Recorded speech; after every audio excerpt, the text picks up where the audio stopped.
Hi, I'm Jedi Master Josh. Thanks for joining me. Today, I want to talk about some of the top news stories, starting with the fact that the FBI informant in the Uranium One scandal has come forward to speak to several committees, congressional committees, and there were some bombshell revelations. A lot of us already knew or highly suspected that old crooked Hillary Clinton was deeply involved in the Uranium One scandal, and that it was certainly a scandal that was far-reaching in its scope and something that was quite significant.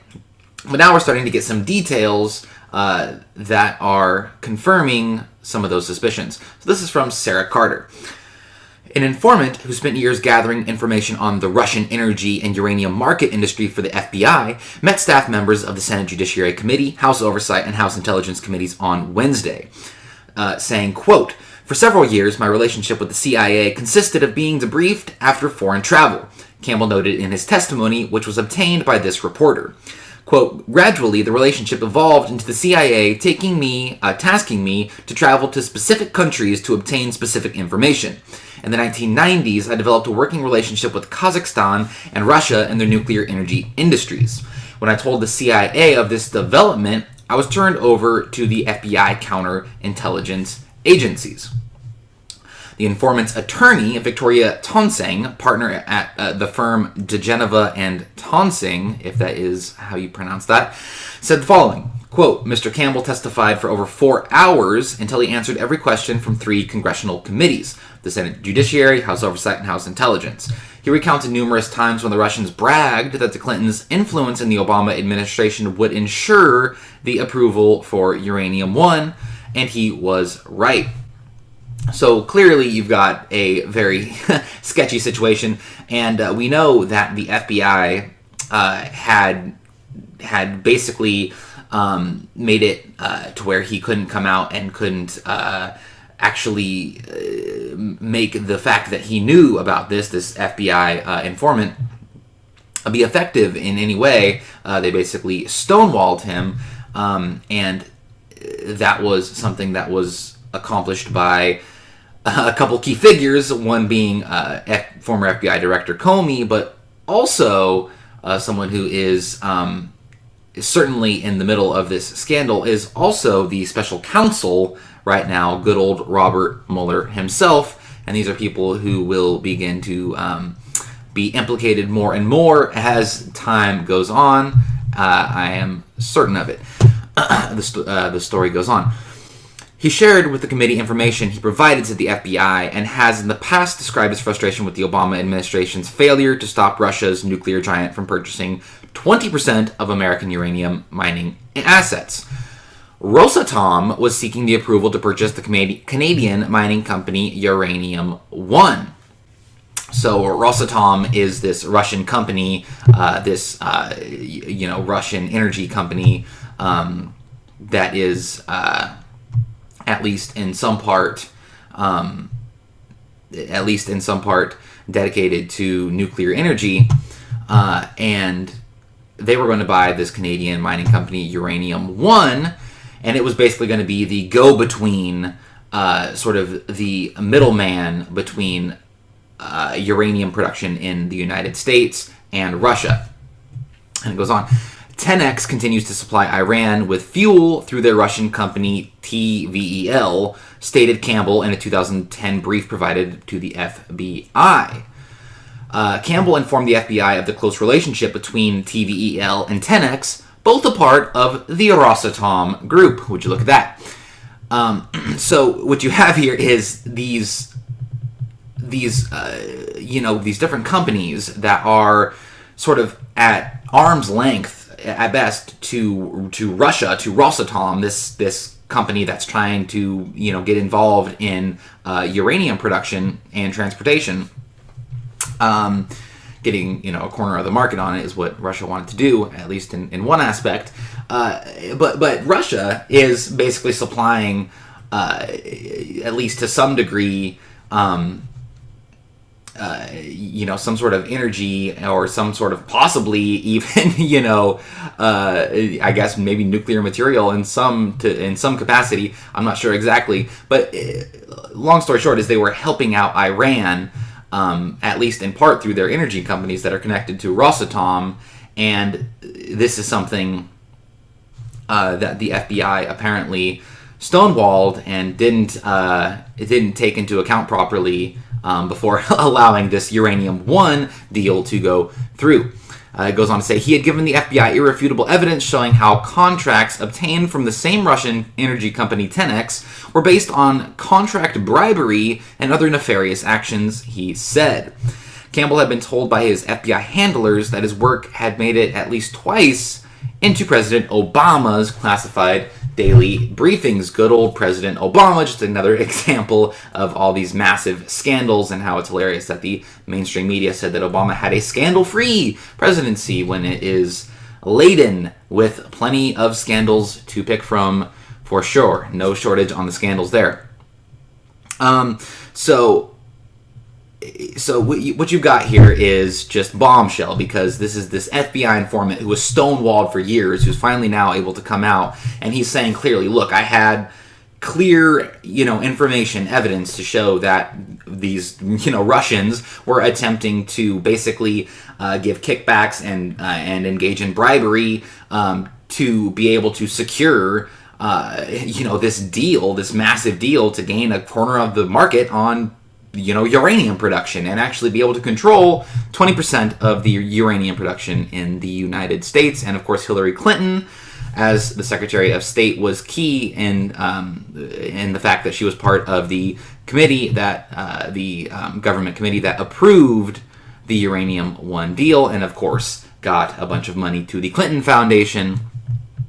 And old Bill Clinton himself got a nice $500,000 for a speech that he gave to groups that were basically also involved in the Uranium One scandal. So just plenty of scandalous activity to go around. And to continue along that line, we now know that good old Barack Obama himself wanted to be updated on the Clinton email investigation, saying that he wanted to, quote, know everything,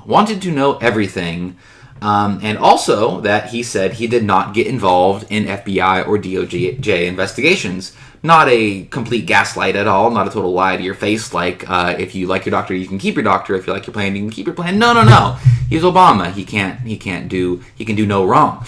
So now I want to go to a video of Obama on Fox News in April 2016, talking with Chris Wallace, saying that, oh, well, Chris, no, I don't ever, I don't get involved. I don't want to, I wouldn't allow the Department of Justice and the FBI to get politicized in this kind of a way. That's just not something that I would do. That's not up to the high ideals of the office of the President of the United States, or whatever. That was my Obama impersonation. Sorry if it's not that good. Anyways, let's play that video. I can guarantee that. And I can guarantee that not because I give Attorney General Lynch a directive. That is institutionally how we have always operated. I do not talk to the Attorney General about pending investigations. I do not talk to FBI directors about pending investigations. We have a strict line. And always have maintained it, previous presidents. Just to button this up. I guarantee it. I guarantee that there is no political influence in any investigation conducted by the Justice Department or the FBI, not just in this case, but in any case. And she will be full stop, period. And she will be treated no differently? Guaranteed, full stop. Nobody gets treated differently when it comes to the Justice Department, because nobody is above the law. So there's good old Barack Obama saying he does not get involved and does not want to know, he does not even really want to know what's going on in these FBI investigations, doesn't get involved in any way, full stop. I mean, how many times do I gotta say it, Chris? Well, we now know from a document put together by Senator Ron Johnson, titled The Clinton Email Scandal and the FBI's Investigation of It, an interim report, which has a section that lays down quite devastatingly the case that the Strobe stroke page text between these two FBI star-crossed lovers are indeed quite damning. So I'm going to read this section from this paper. Although sometimes cryptic and disjointed due to their nature, these text messages raise several questions about the FBI and its investigation of classified information on Secretary Clinton's private email server. Stroke and Page discussed serving to, quote, protect the country from the menace of Trump enablers and the possibility of a, quote, insurance policy against the risk of a Trump presidency.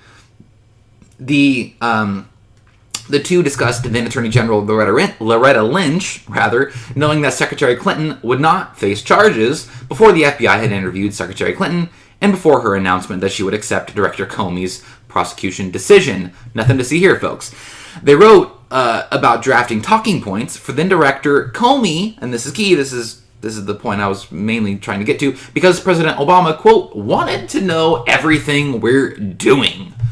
And there's been some confusion about whether or not this was Obama wanting to know everything was about the Clinton email investigation or if it was about the Russian investigation. Because of the timing, it was around September 2016. So it seems like now it was actually pertaining to the Clinton email investigation, which is exactly what he was talking about in the Fox interview that he did with Chris Wallace, where he said he wouldn't get involved in any FBI investigations, and he was just saying it in general, but the question was specifically about the Clinton email investigation. And then the paper goes on saying Stroke and Page also exchanged views about the investigation on possible Russian collusion with the Trump campaign, calling it unfinished business and an investigation leading to impeachment. Well, would you look at that? Show me the man and I'll find me the man and I'll find you the crime. Drawing parallels to Watergate and expressing Stroke's gut sense and concern that there's no big there. So this is, obviously these many of these texts have been out for a while, and they're just damning every single one of them.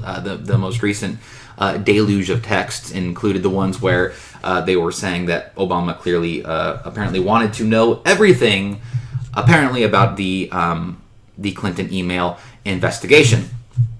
So also quite damning is a criminal referral that came out from Senator Chuck Grassley and Senator Lindsey Graham that alleges that Christopher Steele was actually getting, at least to some degree, information directly from Clinton allies, information that he used to create at least part of the now infamous dossier, the Steele dossier.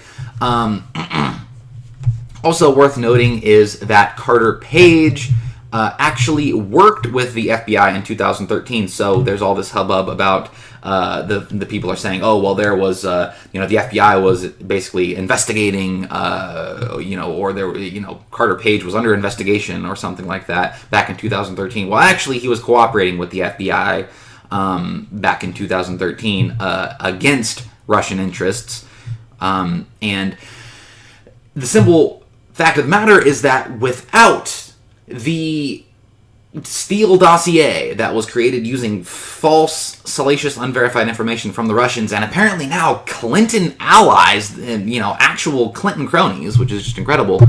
Without that dossier, there would have been no FISA warrant on Carter Page, so even if he was being investigated in 2013, it clearly wasn't enough for the guy to get a FISA warrant put on him in July, and it took the completed dossier in October to make that happen. Remember, the first FISA warrant in July was denied, something that is incredibly rare. The FISA court is basically a rubber stamp for the government in that degree. So I want to play a video of Trey Gowdy on Fox implying heavily that Sidney Blumenthal, a longtime Clinton crony, is in fact one of the sources of the information that led to the creation of the Steele dossier. So let's play that clip. So Chairman Nunes, who you worked with on this memo, has suggested that there's a lot more to come and that the investigation continues. It looks like the next place that you all are looking at is the State Department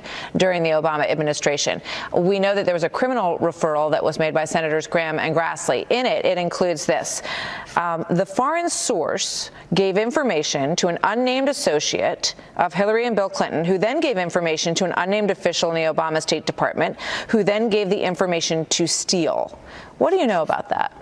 Everything that there is to know about it, and I've known about it for over a month.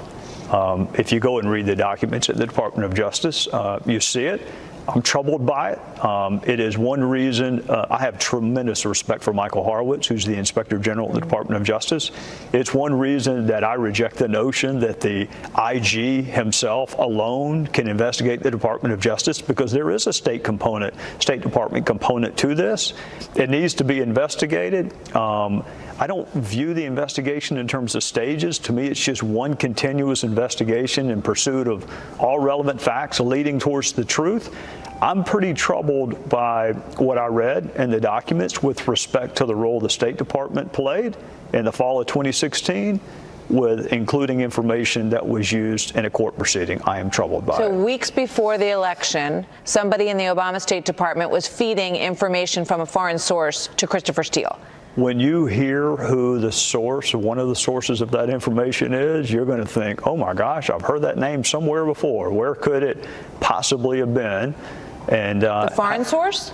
The domestic source. And I'm trying to think how Secretary Clinton defined him. I think she said he was an old friend who emailed her from time to time. Sidney Blumenthal? That'd be really warm if you're warm. Yeah. So just incredible the amount of, it's just incredible the amount of criminal activity that is being exposed right now. And it's just every day there is a new deluge of just absolutely bombshell incriminating evidence, and an equally, an equally insane, shrill response from the left in a desperate attempt to engage in damage control and distraction techniques.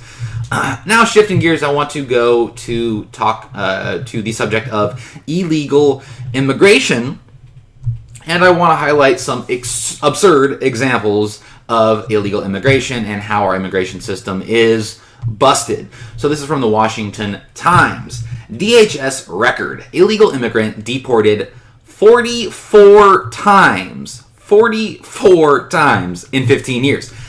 The story says, he is the most persistent illegal immigrant. One Mexican managed to get deported 44 times in 15 years, which means he also managed to sneak back across the border at least that many times. The runner-up, it says, like it's a contest, ousted 40 times from 2001 to 2015. Number 3, 4, and 5 on the list were deported 35, 34, and 31 times, respectively, according to data provided to the Washington Times by U.S. Immigration and Customs Enforcement. Oh man, that's just crazy. If that doesn't show you right there that the immigration system is broke, if somebody can get deported 44 times, that clearly shows you something ain't working right. And then along the same lines, it goes on to say, well, those are the most extreme cases. Repeat illegal immigrants were back in the news this week after police said a twice-deported man was driving drunk in Indiana on Sunday morning when he plowed into pro football player Edwin Jackson and his Uber, killing them both.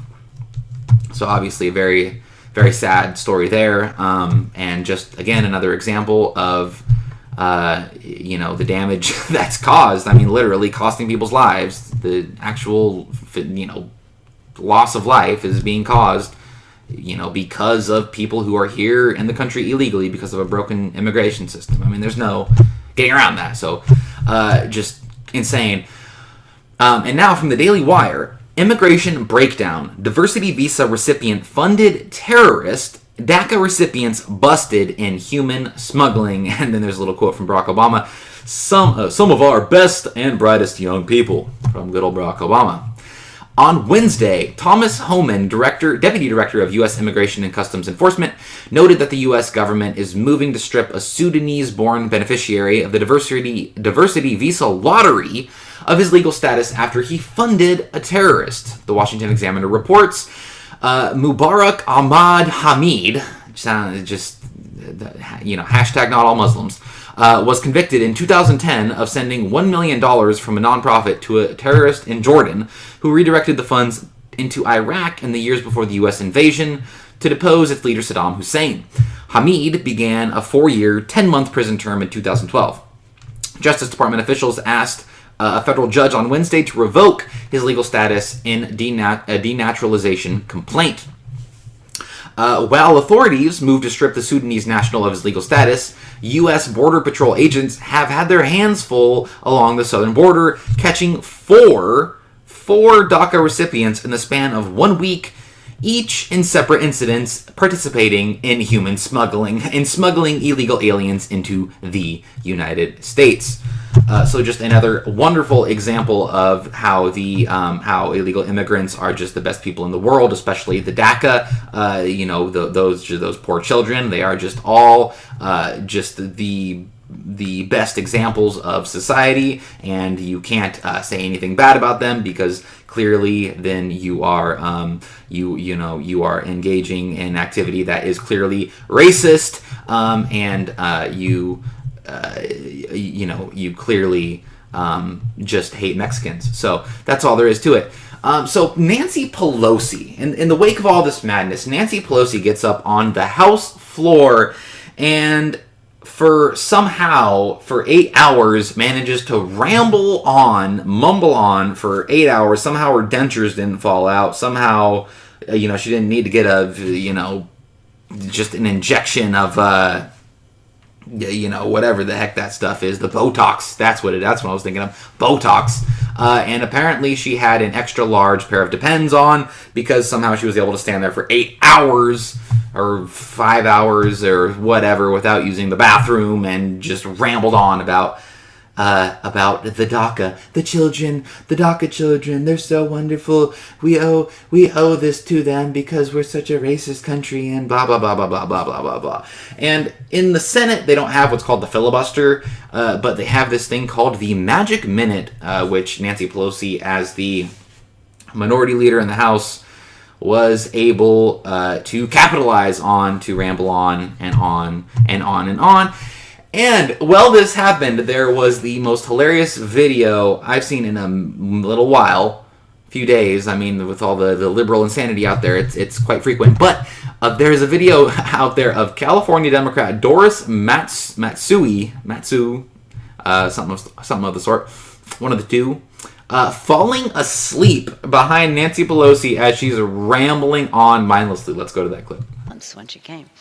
In 2007, we graduated summa cum laude from the University of Cincinnati with a degree in finance. She then worked as an accounting firm. She dreams of becoming a certified public accountant. To be explained what America means to her. Quite simply, when you say the American dream, all around the world, they know what you're talking about. People have never been. So I just thought that was hilarious. I mean, that just says it all right there. I mean, I thought the Democrats were stuck to their seats at the State of the Union, but that lady took it a step further, straight up falling asleep for Nancy Pelosi.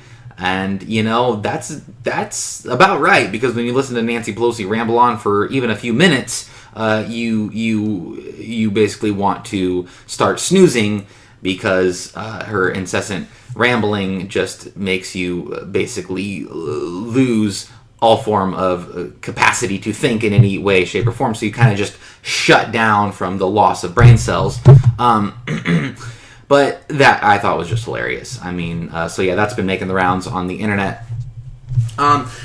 So Nancy Pelosi was saying that she wants, in this new budget that's being debated, that she wants there to be, protection for DACA, for the Dreamers. Well, the Democrats already failed on this a few weeks ago. They tried to shut down the government. They let it shut down for a few days over DACA, and then they folded. So they already showed that they don't have the stomach for a government shutdown over DACA. But apparently, old crazy Nancy Pelosi didn't get the message.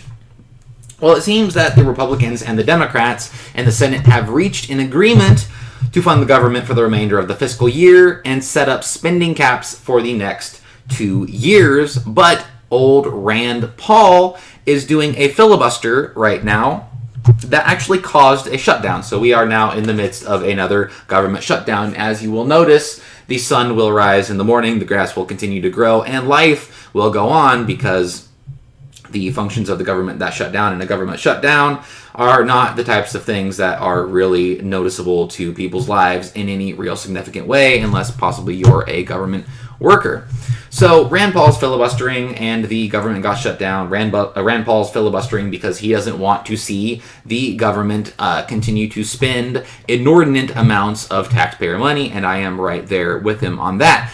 The bill would add $320 billion to the deficit over 20 months and over $1.5 trillion to the deficit in the next 10 years.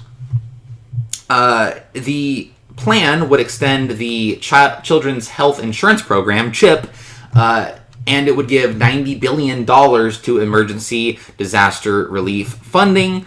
It also gets rid of the spending caps that were imposed under the 2011 Budget Control Act, and adds $80 billion to the Defense Department. So that's the big boost in military spending that many on the Republican side at least wanted to see, and certainly that President Trump wanted to see.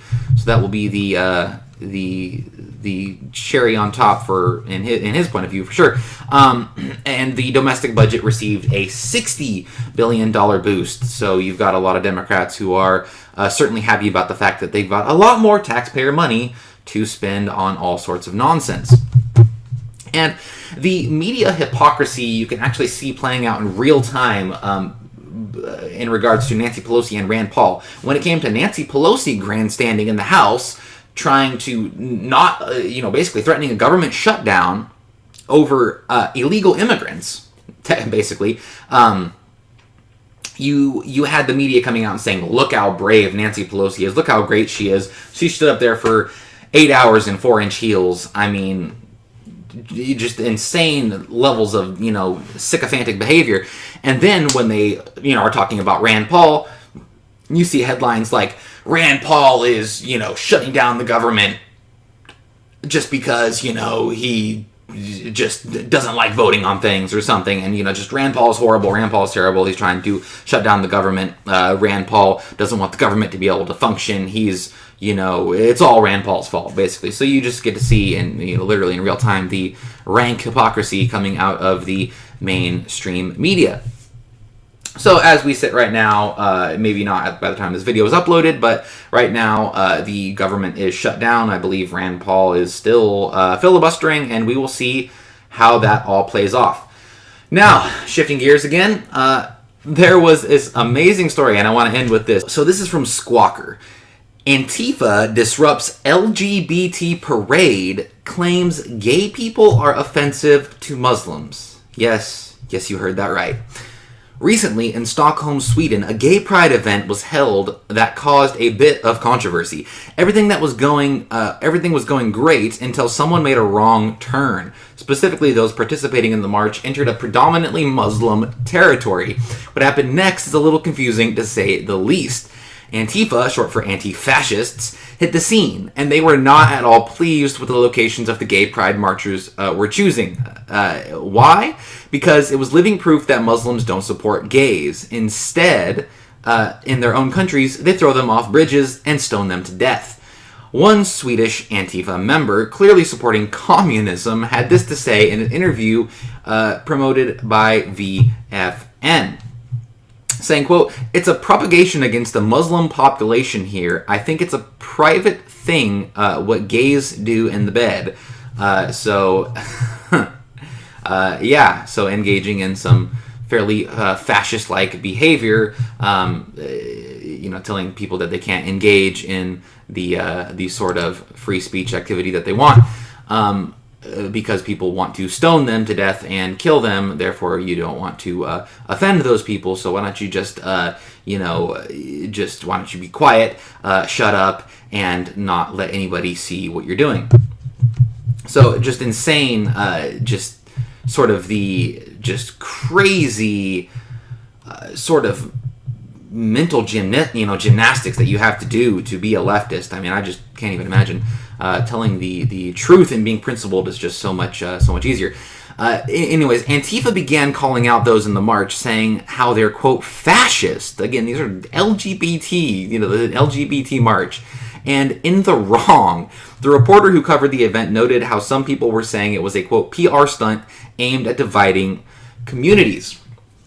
So this here just shows the core fundamental flaw in the theory of intersectionality, basically. The idea that there is this spectrum of oppressed people, this hierarchy of oppression, basically, in which the very least oppressed are straight white males. Those are basically the oppressors. And it goes all the way through the list.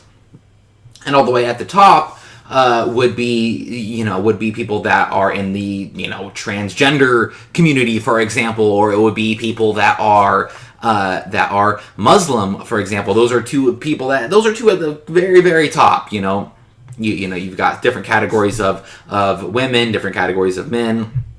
But if you're female, if you're a transgender who calls yourself female and you're also a Muslim, and maybe disabled or something, that would probably be like the very top. I don't even know.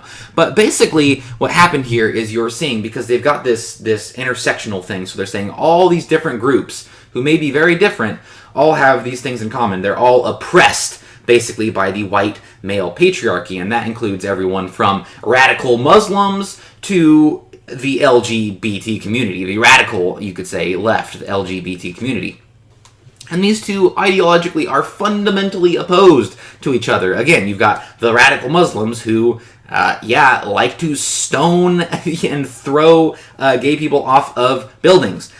So that's kind of how they feel about the gays. And then you've got the LGBT community, who obviously is all about being sexually liberated, let's say. And the two just do not comport in any way whatsoever, except under the insane, cultural Marxist idea of intersectionality, which is just patently absurd. And this here shows just is a flashpoint into how this insanity just cannot hold itself up. The core underpinning is that these groups are being used by the left, to the radical left, all these different groups in the intersectionality spectrum, to cause balkanization, to cause divide and conquer, and to cause disruption that will basically, hopefully, take down Western society as we know it, so they can rebuild their socialist communist utopia.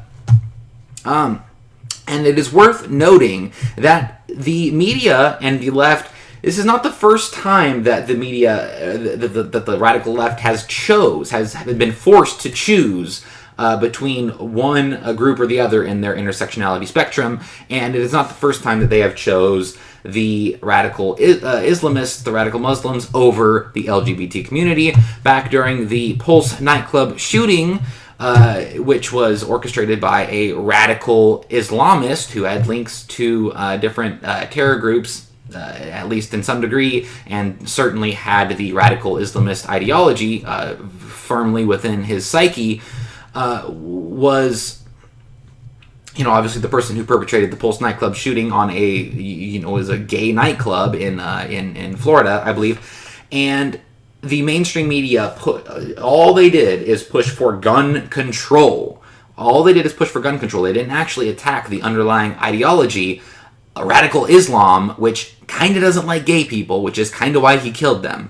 It had nothing to do with guns. Guns don't just randomly go off and kill people. They are not homosexual. Or phobic, rather. Or homosexual. They are gender neutral, you could say. But anyways, so and it's ironic because if they would have instead pushed the idea that maybe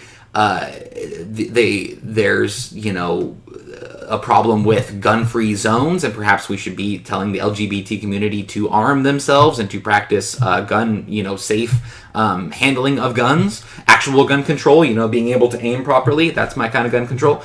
And it's just insane because they apparently put radical Islamists at the very top of their list of shock troops that need to be protected, because those are the ones that will, at the end of the day, actually be the boots on the ground, if you will, for the radical left, more so than the LGBT community.